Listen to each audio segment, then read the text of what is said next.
and give the job back to the Treasury Department in whatever form they want. And get rid of private bankers, private Fed representatives in the Treasury. I was just going to say, we got to stop the revolving door between Wall Street and the Treasury Department. We do those two things, and we resurrect Andrew Jackson, and we got it made.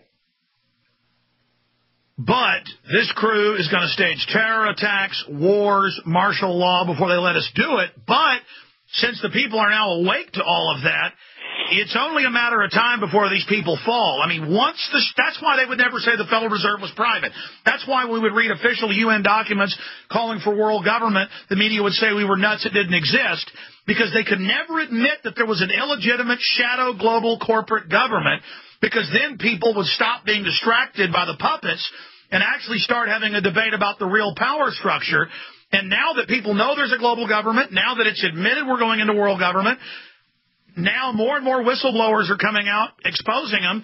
I mean, we got a long, hard road to follow here, but at the end of it, we're going to beat these people. We are, and we're going to get our country back. And it is going to be nasty, and they do have the ability to take the economy down any time they feel like it. And so if we challenge them and they lose, they are going to take it down, but it's going to go down anyway, and it should have went down in the first place. That's classical economics. We don't stand around and allow the Fed Reserve or the likes of it to do what they've done. We take the economy down. In 2021, we had the same situation, and the president just walked away and said, look, let it take its course. And it did. And we were out of the recession in a year. And it boomed during the 20s, of course, too much. And then, of course, the Fed pulled the plug again. And this is all rigged. It's all contrived to make gazillions of dollars for these people and ensconce them greater power. But they clearly overplayed their hand this time because resistance to them is just mounting. Well, that's why we got to keep on hammering on. And that's like with yourself and myself. We went, hammer and tong after that climate gate, and it was a tremendous issue. I mean, I'm getting on stations I would have never got on before. Fox emailed me and asked me to go on. We had Rush and O'Reilly use tapes of mine from the shows that I've been on the air. I mean, they're trying to capture the flavor of the thing so they can continue to get their ratings, and the ratings aren't there for them. They're falling off in their ratings, and that's why they're doing that. And, Alex, you pointed that out before. Well, absolutely. The founder of the Tea Parties, the guy that actually started it to be nonpartisan, anti-Federal Reserve, he went on Fox, of all places, and said Glenn Beck and the fake Republicans have hijacked our movement. And then Jesse Ventura's new TV show gets the highest ratings True TV's ever had. And it should. All Jesse's doing is say, hey, look at this. This is the truth. This is the way it is. And this is all the people want. Tell us the truth and which direction we should go. Well, folks, there is some positive things happening, but we're not out of the woods yet, as they say. The woods are lovely, dark, and deep, but we've got miles to go before we sleep. In fact, somebody pull up that poem for me. The woods are lovely, dark, and deep, but I have miles to go before I sleep. I want to read that poem later.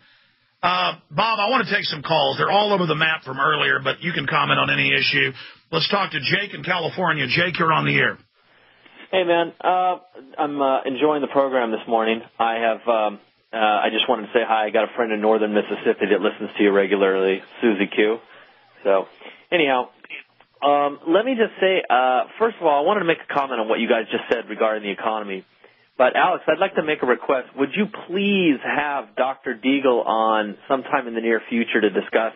All right, you got to make your point, sir. I go ahead and make your point. Okay, well, the point I wanted to make is I completely disagree with what you guys just said that we're going to get this country back. Literally, that would take a miracle. That's not going to be us. It's going to be a miracle. There is a course that's been set. You actually have been a proponent of that. You've been speaking about it. And so we don't just have some miraculous turnaround.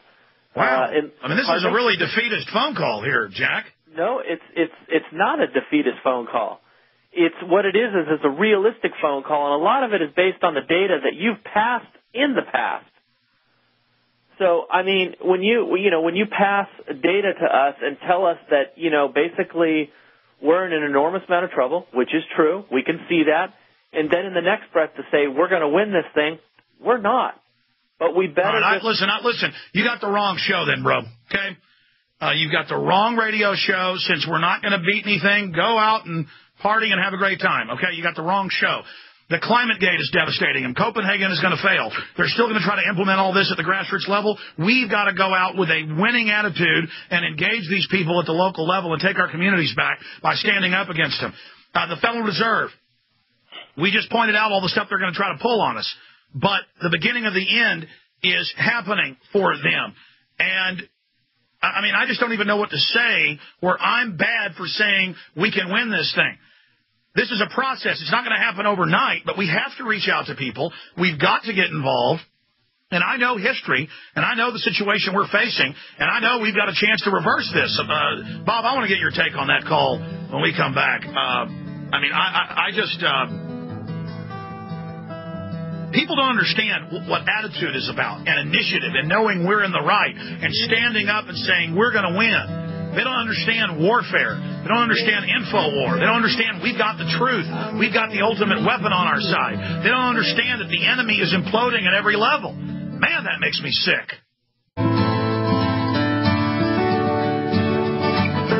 Look, I'm going to get Bob's take on what we just heard. But first, I just want to say this. We have gotten into this position where we've been taken over, usurped by foreign offshore banks and corporations because we got an attitude that we're the biggest, we're the best, there's no corruption in government, I could just go play golf all day and never care about who's getting elected or never care about what's happening with special interests. I can just go to sleep. And I know that if we have that attitude, things are only going to get worse. We are having successes that are so giant. The spirit in this country and the world is shifting and awakening. I'm seeing it. Everywhere I go, in foreign countries, in other cities, masses of people come up to Alex Jones on the street and say, we're awake, we're fighting. And I'm just one guy. So you may not have a face they recognize, the caller from California, Dave, and so you may think that, that I'm blowing smoke. And you may see decadent, soulless people around you who aren't awake and think we're doomed. I know we're in a lot better position than we were a year ago, 2 years ago, 10 years ago. Bob Chapman's been doing this for almost 50 years.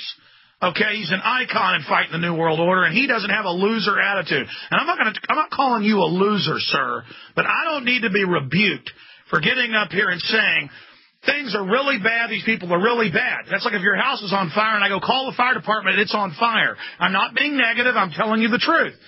But the fire department pulled up. They put out fires in a couple of rooms. Looks like we're going to be able to save the house.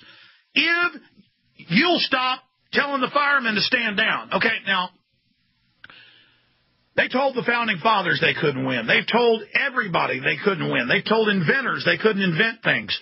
It is an attitude, a loser attitude that we have going on here that we've got to rout out. We have to go look at these criminals in government, beat the drum that they're criminals, expose their system, and they will fall because they've triggered criminal operations that are going to hurt people financially. And so even lazy, decadent people are now looking for the truth and rubbing the sleep out of their eyes and getting awake and getting involved.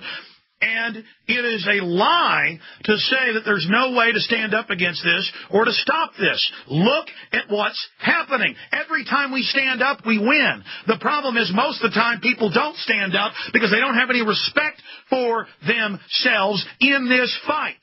Bob Chapman. Well, I agree, but I think it's good to have the dialogue and have the other side. Like the gentleman said, I don't believe it. I don't think it's going to work. He understands the problem. He said he did.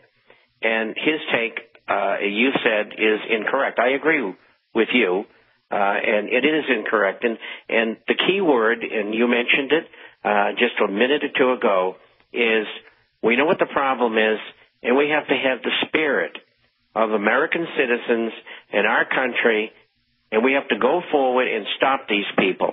And better, we should go forward and be defeated than not go forward at all and just give up and give these people world government and world tyranny, and we become vassals of some vast state. We've got to stop them here, and we've got to make sure they don't do it again. And that's spirit. It's just like a sports team goes out, they're going to have interaction with another team, no matter what the sport, and you all talk together and say, look, we know these other guys or these other gals are really good, but we get the spirit, and we really want to win this game, and we're going to do it. And then you look at the fact that the globalists are a bunch of pot-bellied, wicked, corrupt people. Sure, they've got the money and the power, but it's all fraudulent. If you really look at the strength of the people, we're like 1 million feet tall, weigh 6 trillion pounds, and they're a 125-pound pot-bellied goblin that's gotten up there full of arrogance and chutzpah or whatever and beat its chest and told us we're beaten, told us that we can't win. It's a crock of baloney. We'll be right back.